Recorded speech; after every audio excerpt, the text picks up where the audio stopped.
Est-ce que vous vous sentez souvent inquiet pour vos proches par rapport à ce qui pourrait leur arriver? Vous vous sentez généralement anxieux et vous aimeriez apprendre à mieux gérer votre anxiété?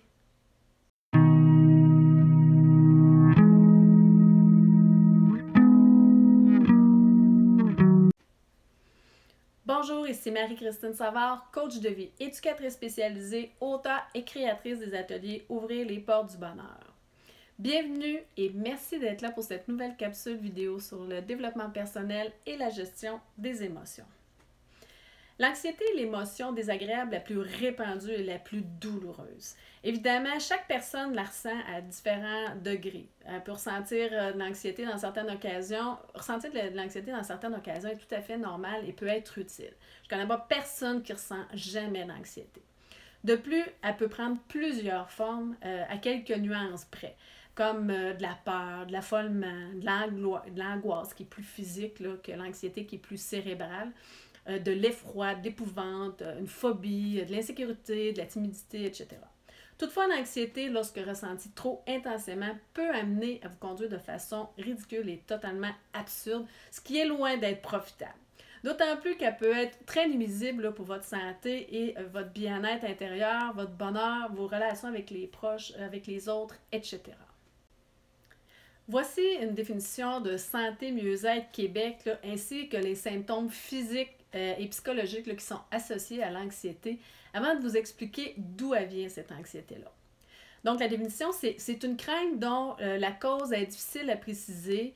Ce sentiment d'accompagnement s'accompagne plutôt de symptômes physiques et parfois aussi de symptômes psychologiques. Voici les symptômes là, physiques les plus fréquents là, selon la santé là, mieux-être. Évidemment, il y a la fatigue, il y a le trouble du sommeil, il y a les maux de tête, les étourdissements, des nausées, des palpitations cardiaques, une sensation d'étouffement, une transpiration excessive, des bouffées de chaleur ou au contraire là, des frissons, une pression sanguine élevée, des tremblements là, parfois généralisés là, dans tout le corps, un serrement là, ou une douleur là, à la poitrine. Ça peut être un engourdissement ou des picotements.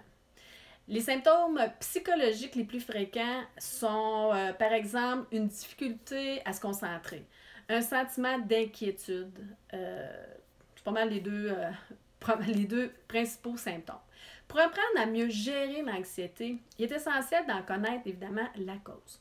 Comme toutes les autres émotions, c'est pas la situation comme telle qui engendre de l'anxiété, mais bien nos idées, nos croyances et nos perceptions par rapport à cette situation-là.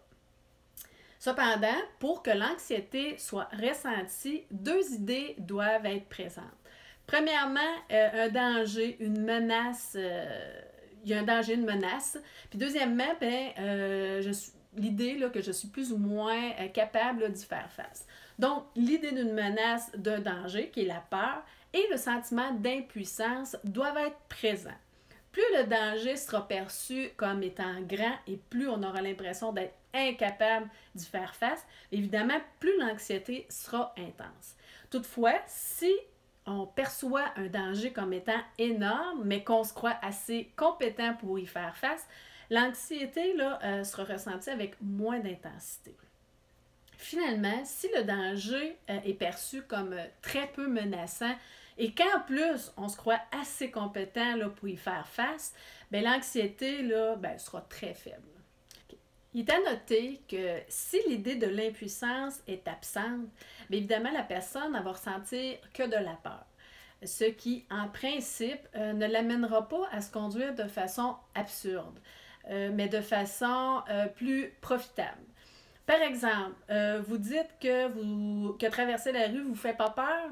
Alors, pourquoi regarder des deux côtés quand vous traversez la rue? Donc, on s'entend là, qu'il est plus prudent là, de regarder là, des deux côtés de la rue là, si on ne va pas se faire frapper par une voiture. Toutefois, si la peur n'était pas présente, ben, vous ne penseriez même pas à regarder des deux côtés là, avant de traverser la rue. Par contre, si vous vous empêchez de sortir pour aller faire vos courses, sous prétexte qu'il peut y avoir là, un grand danger à l'extérieur, ce qu'on appelle une phobie, ben, ça va vous amener à ne plus être fonctionnel. Là, on parle d'autres choses. Alors, qui n'aimerait pas apprendre à mieux gérer là, son anxiété là, pour diminuer l'intensité, pour qu'elle se manifeste moins souvent et qu'elle dure moins longtemps, voire même qu'elle disparaisse. Pas complètement, mais quand même. Cette émotion est désagréable et pourtant ressentie par la majorité des gens, un jour ou l'autre là, de sa vie. Parfois même tous les jours, et ce, à divers degrés d'intensité. Mais encore faut-il être conscient de la ressentir là, si on veut être capable, si on veut être en mesure là, de gérer son anxiété. Comment on fait pour se débarrasser de cette croyance irrationnelle là, que je suis incapable de faire face au danger, afin là, de mieux gérer son anxiété? Bien, premièrement, comme je l'ai mentionné plus tôt, bien, il est primordial de prendre conscience que vous avez cette croyance irrationnelle, limitante-là, que je suis incapable de faire face à ce danger qui me menace. Nos idées, nos pensées défilent là, des fois là, sans même qu'on s'en rende compte.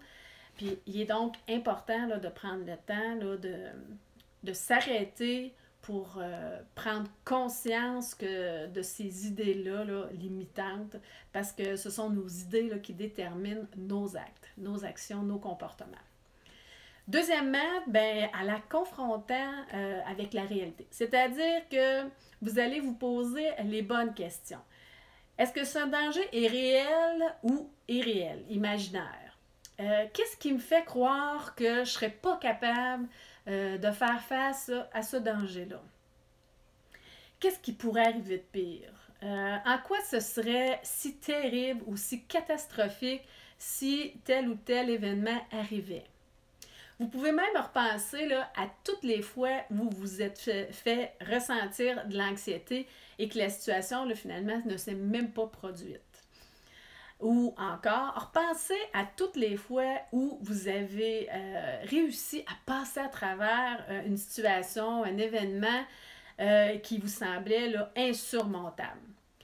Vous réaliserez ainsi là, que vous avez plus de ressources là, que vous le croyez. Vous pouvez toujours faire des exercices de relaxation en utilisant là, différentes stratégies comme par exemple les respirations basses ou ventrales, c'est-à-dire la respiration qui fait gonfler le ventre puis qui est utilisée là, dans toutes les activités de relaxation, comme le yoga par exemple, la méditation. Il existe aussi des CD de relaxation active ou passive qui peuvent être utilisés là, pour faciliter là, la relaxation. L'exercice physique, évidemment, c'est un excellent moyen. Ça contribue grandement à faire diminuer l'anxiété, donc aide à mieux gérer l'anxiété. C'est pas nécessaire là, que ce soit là, un exercice physique là, intense. Il peut s'agir là, juste d'aller marcher là, tout simplement. Un moyen aussi là, simple et efficace avec un peu de pratique est de se ramener dans le moment présent.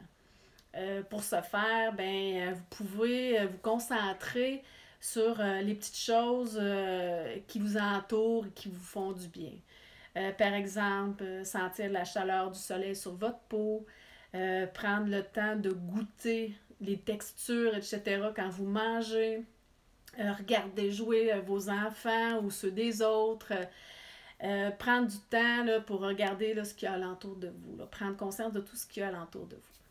Vous pouvez aussi faire là, des mandalas, de la peinture, l'écriture, du bricolage, toutes les formes d'art ou même la menuiserie, la mécanique, toutes des choses qui vous font du bien. Le plus important, là, c'est de faire des choses qui vous font du bien. Puis un moyen utile, là, si vous faites face à un danger réel, c'est de vous mettre à la recherche de solutions. Qu'est-ce que je peux faire pour faire face là, à ce danger-là? Qu'est-ce que je peux faire pour régler là, le problème, etc. Juste le fait d'avoir une solution, des fois, là, ça fait diminuer beaucoup là, l'anxiété. Si toutefois, là, on ne peut pas vraiment là, éviter le danger, ben, on peut là, tout simplement se résigner là, calmement, le plus calmement possible, là, si d'autres réactions, là, parce que d'autres réactions feraient qu'empirer la situation. C'est important aussi d'accueillir cette émotion-là, comme toutes les autres émotions d'ailleurs. Si elles sont désagréables, c'est parce qu'elles vous parlent. Écoutez-les. Écoutez le message qu'elles veulent vous transmettre.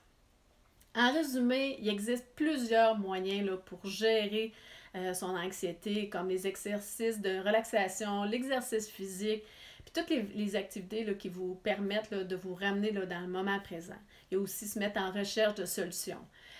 Toutefois, la plus efficace, même si elle demande plus de temps, plus d'efforts, parce que des croyances qui sont ancrées plus profondément, depuis plus longtemps, puis sont plus résistantes. Hein? C'est de la confrontation de nos idées irréalistes. Les autres stratégies sont utilisées en moyen complémentaire avec la confrontation des idées.